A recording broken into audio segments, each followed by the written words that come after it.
Hello friends, welcome to Shruti Bobby YouTube channel. బరువు తగ్గడానికి ఒక చక్కటి చిట్కా.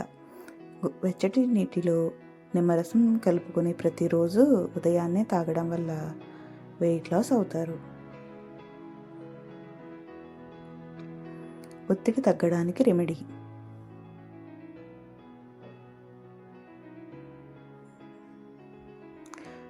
తులసి టీ తాగాలి, ప్రాణాయామం చేయాలి. ఇలా ప్రతిరోజు చేయడం వల్ల ఒత్తిడి తగ్గుతుంది. ఇలాంటి మరిన్ని టిప్స్ కోసం శృతి బాబు యూట్యూబ్ ఛానల్లో ఫుల్ వీడియో ఉంది, వెళ్ళి చూడండి. మీకు నచ్చితే లైక్, షేర్ అండ్ సబ్స్క్రైబ్.